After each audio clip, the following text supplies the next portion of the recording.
vamos a ver lo que es hipercalemia, hiponatremia, hipernatremia e hipocalemia.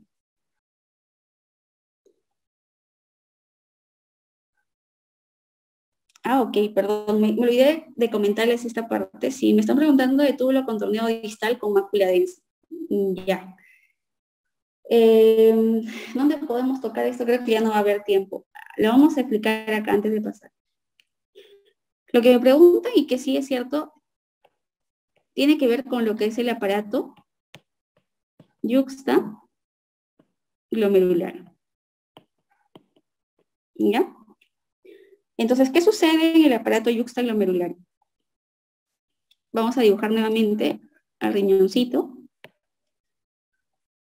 perdón, al glomérulo, ¿ya? Y vamos a ver que esta es la arteriola aferente y esta es la arteriola eferente, ¿ya? Aquí van a ver unas células importantes, ¿ya? Que como vemos, son células que pertenecen a la arteriola aferente. Este es el capilar glomerular que continuaba, ¿no? Con la arteriola aferente y la arteriola eferente. Pero en este espacio, dentro de los capilares glomerulares, o sea, entre capilar y capilar, van a haber unas células que les decía que son células mesangiales, ¿no? Que eran esas células que nos ayudaban, digamos, un poco también en la barrera, pero esas células mesangiales están dentro, ¿no? Están dentro del capilar glomerular, perdón, dentro del glomérulo, ¿ya? Dentro del glomérulo, o sea, fuera del capilar, pero dentro del glomérulo. Pero hay unas células mesangiales que están fuera del glomérulo. Se denominarán células mesangiales extraglomerulares. Y más o menos por aquí, ¿no? ¿Ya? Porque, o sea, esto, yo les hago este dibujo más o menos porque es esquemático, ¿no? Pero en realidad no es que sea necesariamente así, sino que esto en verdad varía, ¿no? Y por esta zona pasa el túbulo contorneado distal, ¿ya? Porque en realidad todo esto es bastante largo, no es que solamente comprenda esto, es bastante largo, y una parte del túbulo contorneado distal pasa por acá, ¿ya? Y en el túbulo contorneado distal hay un conjunto de células denominadas mácula densa, ¿ya? Lo vamos a poner de ese color. A esta porción del túbulo contorneado distal denominada mácula densa, ¿no? Lo que hace es que va a ser un sensor, ¿no? Va a ser un sensor de presiones, ¿no? Entonces, este va a tener quimiorreceptores, de modo que cuando la presión a este nivel cae, ¿no? Y estamos hablando de estados de deshidratación, de hipovolemia o todo aquello que haga que baje la cantidad de sangre que llegue a este nivel, la mácula densa la sensa, ¿no? Sensa esto y dice, ah, no, aquí está bajando la presión, tengo que hacer algo. Entonces, es aquí donde funciona el aparato yuxtaglomerular. Entonces, la mácula densa, ¿no? Es un conjunto de células que está en el túbulo contorneado distal y lo que va a hacer es sensar.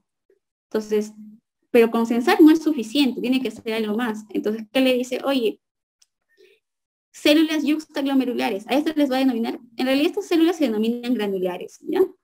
Pero las conocemos clásicamente como yuxtaglomerulares. ¿Por qué? Porque están al costadito del glomérulo.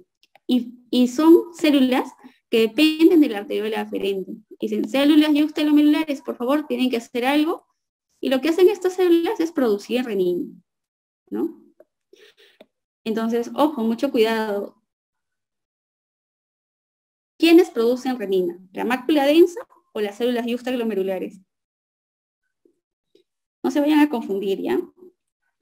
La mácula densa solamente sensa, ¿ya? Solamente le avisa a las células yuxtaglomerulares que produzcan renina, pero quienes producen renina son las células yuxtaglomerulares. Entonces, las células yuxtaglomerulares dicen, ah, tenemos que producir algo para que se eleve esta presión y produce renina.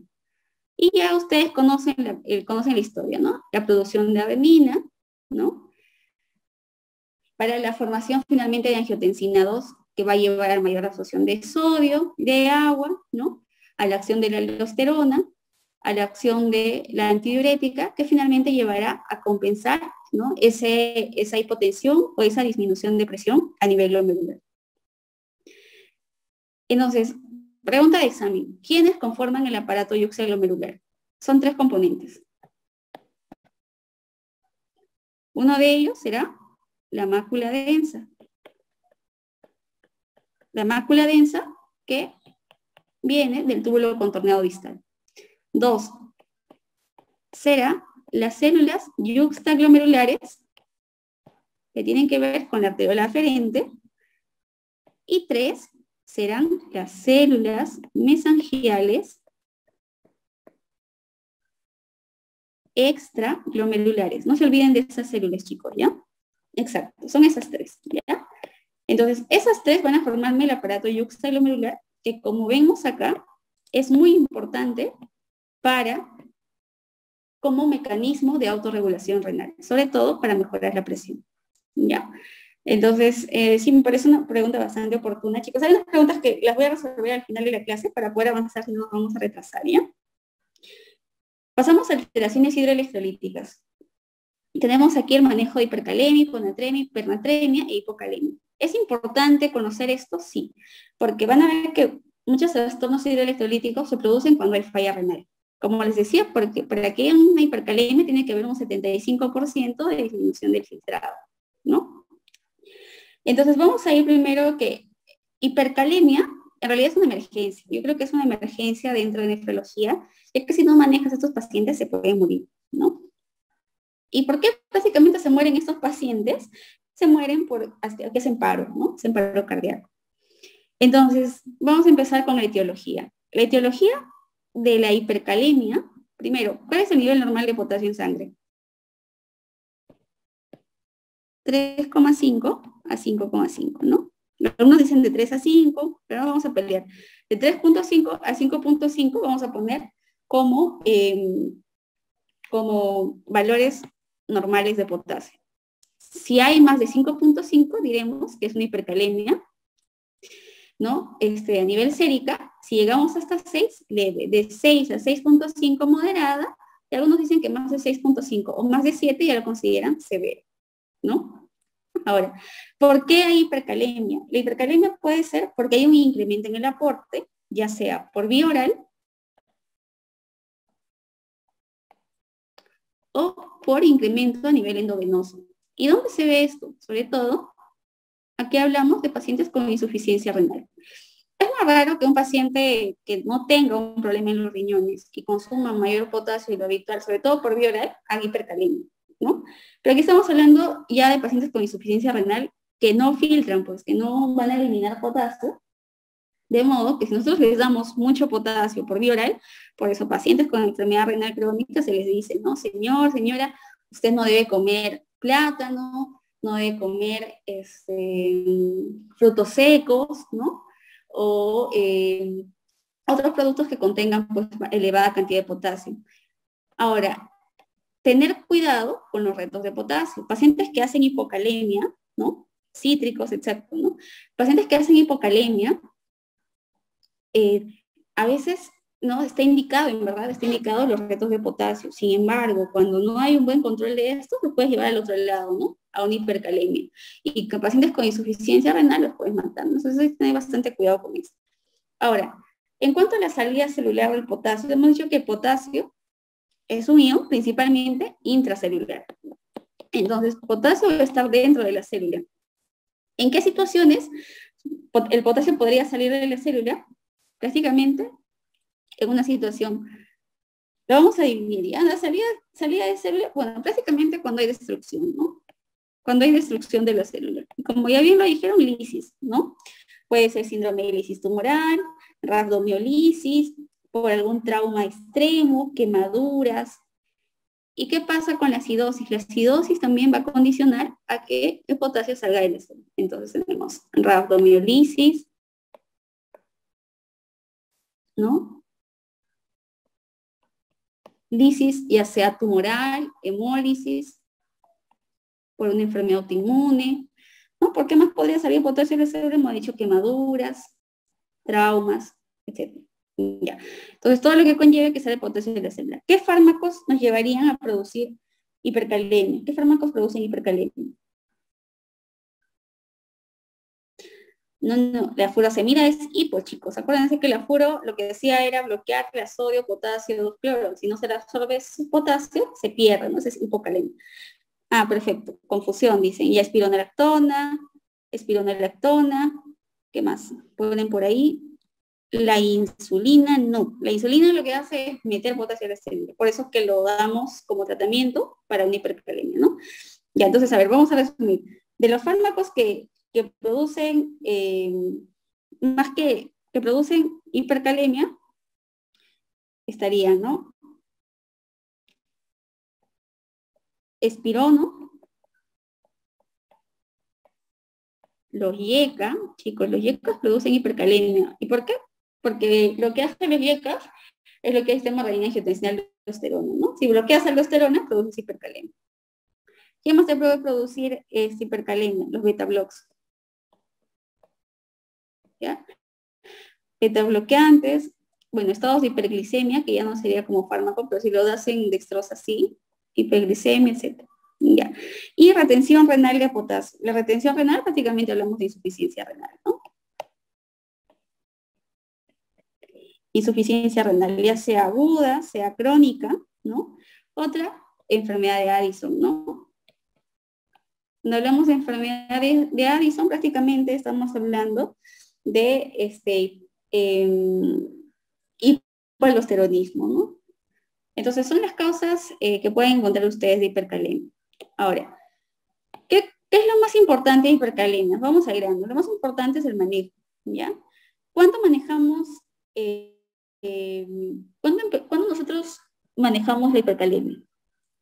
¿Tiene una idea? ¿No? Cuando ya nosotros damos medicación para hipercalemia.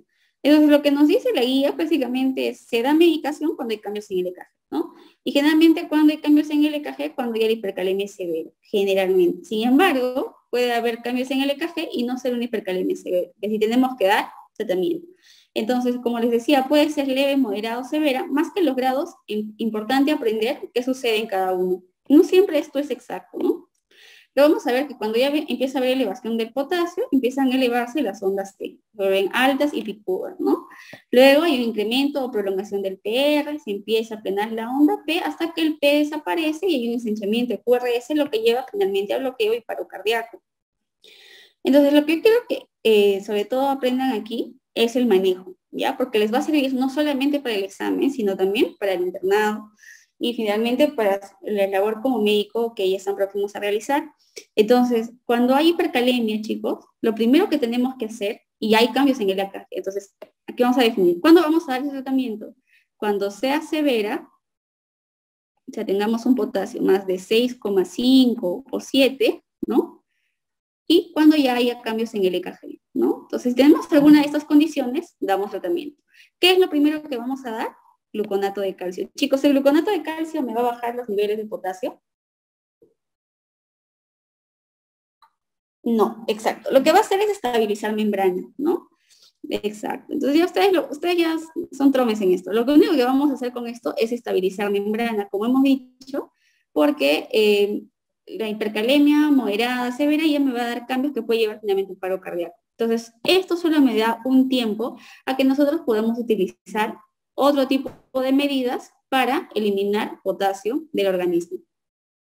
Entonces, de la misma etiología aparte, podemos dar la medicación para que el potasio la metamos a la célula o para que el potasio sea eliminado del organismo, ¿no? A nivel renal. Entonces, a nivel celular, ¿cómo podemos hacer que potasio ingrese a la célula? Y generalmente va así, ¿no? Cuando nosotros tenemos pacientes con hipercalemia, incluso hipercalemia severa, primero damos nuestro gluconato de calcio. Luego, algo muy efectivo, la glucosa e insulina, ¿no? En realidad es la insulina, ¿no? Entonces, ¿cómo es que nosotros metemos el potasio gracias a la insulina? A lo que llamamos solución polarizante, ¿no? Así lo van a encontrar. Entonces, no es que viene el paciente y le dices, ya, póngale 10 unidades de insulina, ¿no? Pues lo vas a mandar a la hipoglicemia, ¿no? Y acuérdense que los pacientes renales eh, tienen menor depuración de insulina, de modo que este está más tiempo, ¿no? Tiene un tiempo de vida media más prolongado a nivel sistémico, y esto hace que, de hecho, más que episodios de hiperglicemia, hacen episodios de hipoglicemia, de modo que tienen bastante cuidado. Entonces, ¿cómo administran ustedes una solución polarizante? Solamente para curiosidad, se da 0.1 insulina R a 0,1 por kilo, y lo que le das acá le vas a dar en ampollas de dextrosa al 33%. Por ejemplo, un paciente que pesa 70 kilos, 0,1 por 70 son 7. Entonces le das 7 unidades de insulina R, y dijimos lo mismo en ampollas de dextrosa al 33%, más 7 ampollas de dextrosa al 33%. Solo para que lo tengan en cuenta, no es necesario que anoten esto, ¿no? Entonces, esto es lo que se administra, ¿no? Endovenoso, lento, en hora y media, más o menos en 1 hora. Me preguntan, ¿no tenés un paciente diabético con respecto a la glucosa ese mismo manejo? Sí, porque como les digo, obviamente tienen que valorar primero si es diabético, tendrían que primero valorar cuánto de glucosa tiene en sangre. Si el paciente está con un episodio de hiperglicemia, pues le darán menos ampollas de dextrosa, ¿no? Pero como les digo, eso no suele suceder porque la mayoría de pacientes que les van a llegar con insuficiencia renal o que finalmente necesiten ya una solución polarizante, tienen niveles de glucosa más que elevados, bajos, ¿ya? Y eso sí, tengan cuidado con esta solución porque tiende a llevarlos a la hipoglicemia. Por eso, ustedes administran solución polarizante y se administran de manera endovenosa, más o menos en 45 minutos, 1 hora, y tienen que estar controlando la glucosa para que no haga más que hiperglicemias, así hipoglicemias, ¿ya? Entonces, básicamente, la entrada de potasio en la célula lo lograrán con la insulina. ¿Mediante qué? Mediante la solución polarizante. La otra forma en la que pueden meter potasio en la célula es por administración de bicarbonato, ¿ya? Otra cosa que se puede utilizar, no, sin nebulizaciones, ¿no? Nebulizaciones es otra cosa. Por ahí me preguntan si eso es en bomba de infusión. No, se da de manera endovenosa, no necesitas bomba para eso. De menos creo que lo administran en Volutrol, ¿no? Pero como les digo, no pueden dar más de 7 unidades de insulina, ¿ya? Hay una guía que dice máximo hasta 10, y a veces lo calculan diferente, ¿no? Por kilo de peso. Pero lo que les digo y hacemos en la práctica clínica, no damos más de 7 ampollas, perdón, más de 7 unidades de insulina porque tienden a ser bastante hipoglicemia, ¿ya? No es en bolo, chicos, no es en bolo. Se pasa de manera endovenosa por lo menos en 1 hora, 45 minutos, y siempre controlando la glucosa, ¿no? Siempre con su hemoglucotés al costado y vigilando al paciente que no haga episodios de hipoglicemia.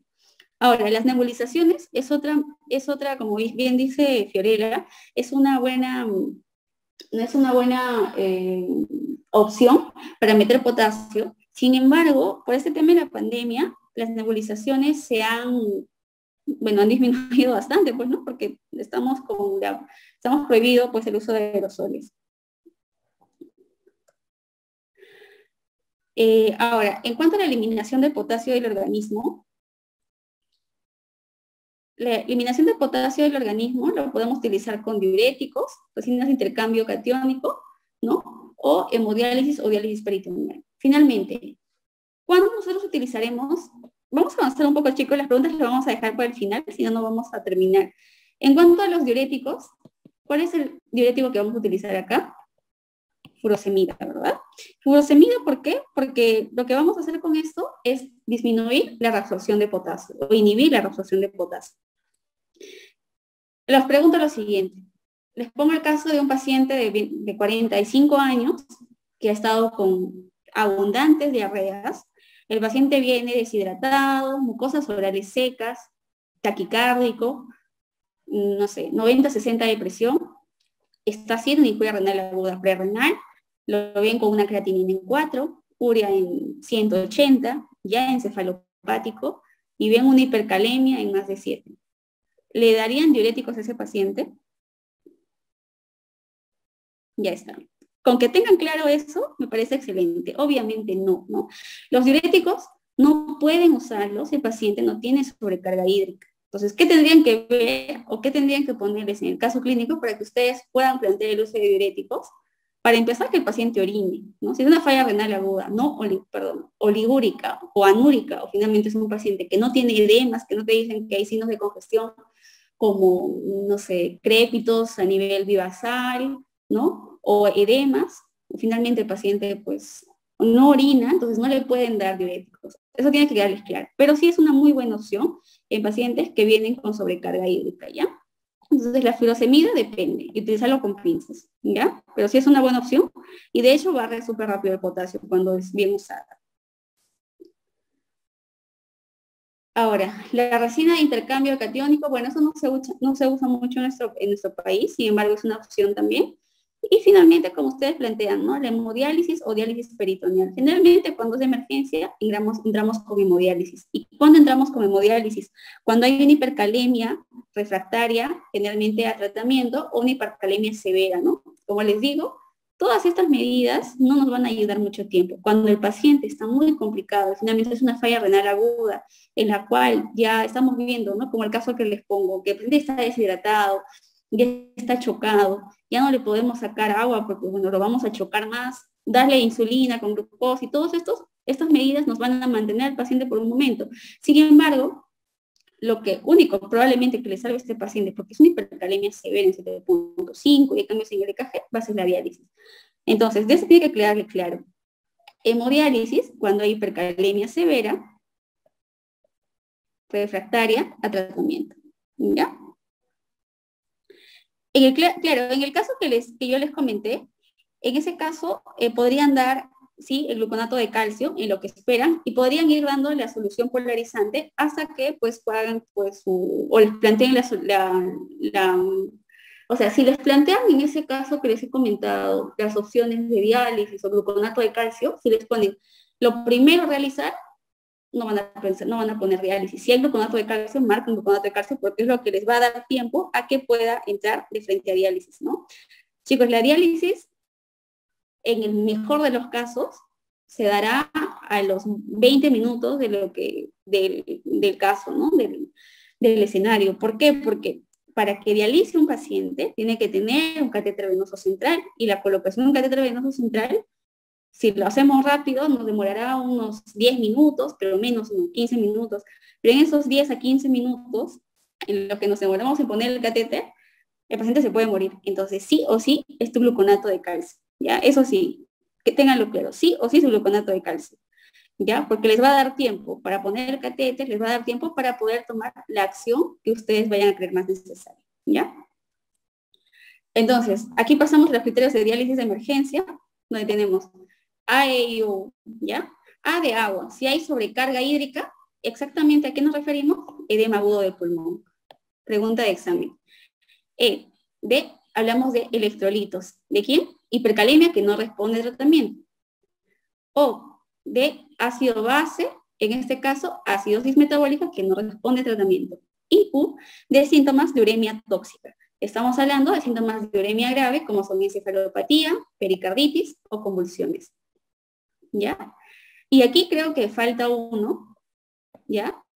Que sería gastropatía urémica. ¿Ya?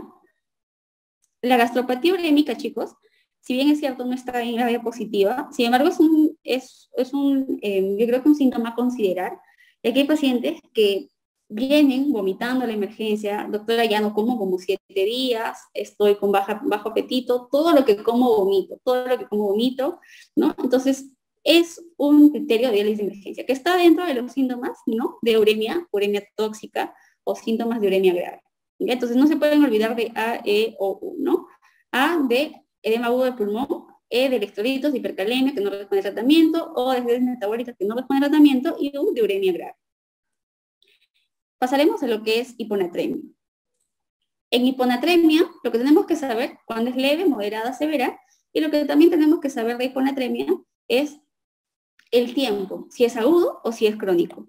Entonces, clasificaremos a hiponatremia leve cuando es de 100, antes de esto, los valores normales de sodio, ¿cuánto es? 135 a 145. Y ya, con eso, todos nos cerramos ahí, ¿ya? 135 a 145. Hablaremos de hiponatremia leve cuando va hasta 130, moderada cuando va desde 130 hasta 120 y severa, algunos dicen 125, otros 120. Vamos a plantear acá 125, ¿ya? Entonces, menos de 125, 120 decimos que es severa. Ahora, el tiempo de instalación puede ser aguda o puede ser crónica. Aguda cuando se instala en menos de 48 horas y crónica cuando se instala en más de 48 horas. ¿Ya? Esto para la vida. Si el paciente viene con una hiponatremia, ustedes lo ven en la emergencia, lo ven encefalopático, señora no responde, está planchada, ven un sodio en 110, ¿ya? Entonces asuman que es una hiponatremia crónica, ¿ya? Eso dice la guía y es importante conocer eso porque muy pocas veces pues una hiponatremia es aguda, ¿no? Y cuando es aguda tiene derecho a ser un poco más severa. Los pacientes ya pueden llegar hasta en coma. Ahora, para nosotros poder manejar una hiponatremia, tenemos que diferenciar y decir cuándo es una hiponatremia verdadera, ¿ya? Entonces, primero tenemos que descartar las causas de hiponatremia que no son verdaderas. La hiponatremia verdadera es aquella que tiene la osmolaridad plasmática disminuida. Si la osmolaridad plasmática no está disminuida, tenemos que descartar las otras causas de hiponatremia, que son hiponatremias falsas, ¿ya? Si nosotros tenemos al paciente con hiperglicemia, no podemos decir que hay una verdadera hiponatremia. ¿Por qué? Porque la osmolaridad va a estar incrementada. ¿Cuánto tendríamos que tener de osmolaridad para decir que es una hiponatremia verdadera? Menos de 275. Para empezar, ¿saben cómo se calcula la osmolaridad plasmática? Sí, algunos libros dicen 280. Bueno, nosotros trabajamos con 275. Pueden tener ese valor. Entonces, la osmolaridad plasmática efectiva es 2 sodio más glucosa sobre 18. ¿Ya? Entonces, así ustedes calculan la osmolaridad. Si este valor le sale menos de 275 o menos de 280, ¿no? Dirán que es una hiponatremia verdadera. Estamos aquí, ¿no? Ahora, yo les hago una pregunta. Si un paciente les viene con 500 de glucosa, podrán decir, y tiene un sodio en 110, ¿podemos decir que esa hiponatremia es verdadera? No, ¿verdad? ¿Por qué? Porque sabemos, por teoría, que por cada incremento de 100 de glucosa, habrá un incremento de 2.4 de sodio, ¿no? Ya, entonces, exacto, va 100 con 2.4. Entonces tenemos que corregir esa hiponatremia antes de decir que es una hiponatremia verdadera. Entonces, de aquí, ¿qué se van a llevar? Sí, perdón, voy a responder esta pregunta. Dice, doctora, ¿y no se considera la urea? Ya, a ver, estas dos preguntas. La urea sí se considera, ¿ya? Pero hay dos formas de calcular la osmolaridad plasmática. La puedes hacer con urea o no, la variación en realidad es mínima. A esto denominamos osmolaridad efectiva. Y el cálculo con urea es la osmolaridad plasmática en general. ¿Ya? Exacto, entonces lo que utilizamos generalmente es la osmolaridad efectiva, ¿no? Que es 2 sodio más glucosa 18. Les recomiendo que por términos de examen utilicen esto, ¿ya? Y en realidad por términos prácticos también. En la práctica clínica utilizamos esto. 2 sodio más glucosa sobre 18, porque en realidad tenemos que actuar rápido, ¿no? Ahora, en cuanto a si es 1.6 o 2.4 en cuanto a la corrección por cada 100 de glucosa, miren, ahí sí he encontrado bastante variación, ¿ya? Yo creo que tomen el valor de 2.4, ¿ya? Pero si en la alternativa les marcaran 1.6 y no existe la opción de 2.4, marquen 1.6. Pero si existiera 2.4, 2.4. Y si les ponen las dos, yo creo que 2.4. ¿Por qué? Porque, bueno, eso está ya en la guía de la Sociedad de Nefrología. Entonces, trabajaríamos con 2.4. Sí es cierto que es bastante, ¿no? Varía bastante, pero yo creo que con 2.4 puede quedar bien. Listo. Entonces, tenemos además, en verdad, no creo que les sea una pregunta tan rebuscada. Yo creo que al menos con saber que tienen que corregir el sodio cuando hay hiperglicemia, al menos con eso va a ser tal vez suficiente, pero está bien que conozcan el valor. Ya, ahora, tenemos a la verdadera hiponatremia, la cual ya hemos descartado casos de hiperglicemia, pseudo hipernatremia por por hiperproteinemia o por hiperlipidemia. Cuando hemos descartado todas estas causas y tenemos un sodio de menos de 275, perdón, una osmolaridad, decimos que esta hiponatremia es verdadera. Pasamos a lo siguiente, que es calcular el estado de volemia del paciente, si está deshidratado, si está normal o si el paciente está con sobrehidratación. Entonces, si el paciente tiene edemas, pasaremos a calcular el sodio en orina, ¿ya? Entonces, si el paciente está con sobrecarga hídrica o tenemos una hiponatremia verdadera hipervolémica, ¿cómo lo vemos esto? Con los edemas, ¿no? Edemas, congestión pulmonar, etcétera. Pasaremos a calcular el sodio en orina. Medimos el sodio en la orina y si me sale más de 20, quiere decir que el problema es a nivel renal. ¿Ya? En cambio, si el sodio en orina me sale menos de 20, pasaré a decir que la causa es extrarrenal.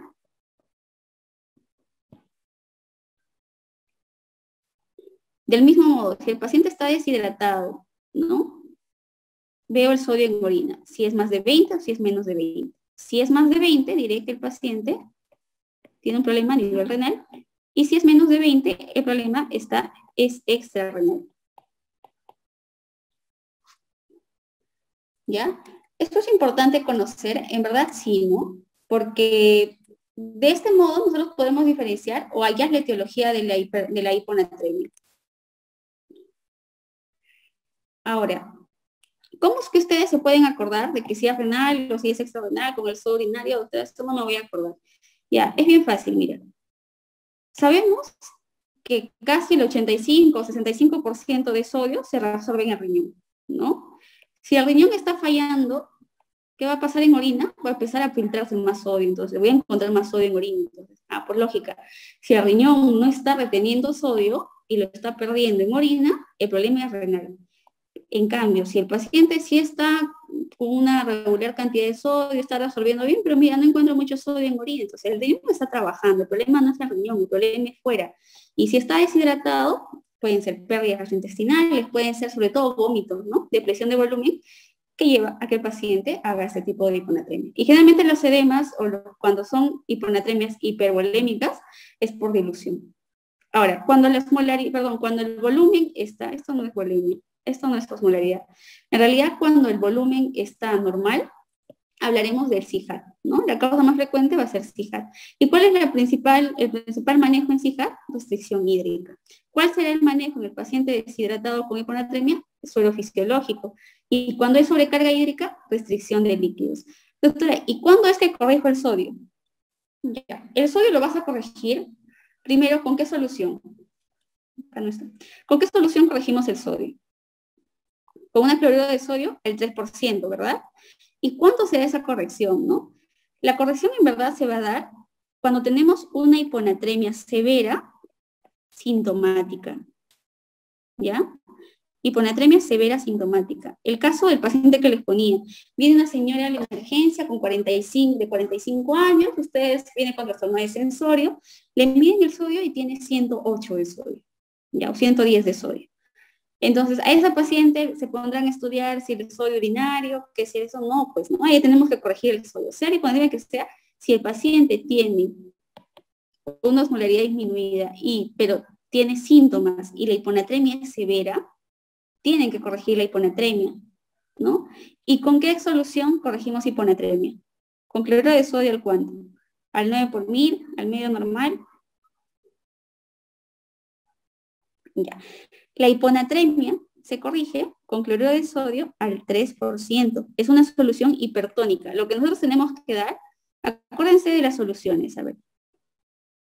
Cloruro de sodio al 9 por 1000, que es la solución fisiológica, tiene 154 mil equivalentes de sodio. Cloruro de 3 al 3%, ¿cuánto tiene de sodio? 513 mil equivalentes de sodio. ¿Quién tiene más? ¿No? Entonces, con cloruro de sodio al 3% es que yo corrijo mi hiponatremia. ¿Ya? Cloruro de sodio al 3%. ¿Y en quiénes se corrige la hiponatremia? En pacientes que tienen hiponatremia severa sintomática. Eso tiene que quedar claro, tiene que llevarse eso de aquí, ¿ya? ¿Cuánto se corrige? Se corrige por lo menos de 10 a 12, ¿ya? De 10 a 12 por día. Es decir, yo no puedo subir más de 10 miliequivalentes en un día de sodio. ¿Por qué? Porque voy a hacer este trastorno, el síndrome de desmielinización osmótica, ¿ya? Entonces, si yo corrijo de manera muy rápida el sodio, voy a llevar al síndrome de desmielinización osmótica. Y como dice acá, ¿no? Cualquier paciente con sodio plasmático menor a 110, ¿no? Ya constituye una emergencia médica en quien voy a tener que corregir. Y bueno, ya la solución de cómo se prepara el cloruro de sodio al 3%, se las voy a dejar acá, solamente por curiosidad, y eso también para que les sirva más en internado, porque yo sé que ustedes van a ingresar. Entonces, el cloruro de sodio al 3% lo preparan de esta forma. Estos chicos, anoten un papelito para la vida, en verdad, porque no creo que les pregunten en el examen. Lo pueden corregir, lo pueden preparar con lo siguiente, ¿ya? Se prepara, perdón, 5 ampollas y media de cloruro de sodio al 20% más 890 mililitros de cloruro de sodio al 9 por mil. Juntando estos dos, ustedes tienen cloruro de sodio al 3%. Si sacamos las reglas de 3, todos van a tener 513 miliequivalentes. ¿Ya? En realidad creo que sale 512.7, .8, pero le sale exactamente, casi más exacto, 513. Y es importante que tengan esto en cuenta porque a veces a veces los médicos, y me incluyo porque antes de no conocer todo esto, cuando hacía la medicina general, pues yo simplemente ponía, o he visto también, ¿no? Que algunos colegas utilizan eso, ¿no? Cloruro al 9 por mil, o sea, solamente usan un frasco con una ampolla de cloruro al 20%, ¿no? Y con eso decimos, ya tenemos una solución hipertónica, pero no, con esto no llegamos, ¿ya? Exactamente, la fórmula es, más que la fórmula, la preparación es 5 ampollas y media de cloruro de sodio al 20%, con 890 mililitros de cloruro de sodio al 9 por mil. Si quieren lo pueden apuntar o no, en verdad yo lo dejo a criterio, pero en verdad varían, o sea, no es diferente, 9 o 0.9 es lo mismo, ya, o sea, pero es cloruro de sodio al 9 por mil. Y eso, o el 0.9%, que es la otra forma de indicarlo, pero ambos te van a dar la misma cantidad, ¿ya? Entonces, eso con hiponatremia, chicos, ¿qué se van a llevar de esto? ¿Cuándo corregirlo? ¿Cuándo es una hiponatremia verdadera? ¿Cuándo son falsas hiponatremias? Acuérdense de la osmolaridad, los valores, y con qué tipo de solución voy a trabajar. Con el 3%, que ¿cuántos mil equivalentes tiene? 503.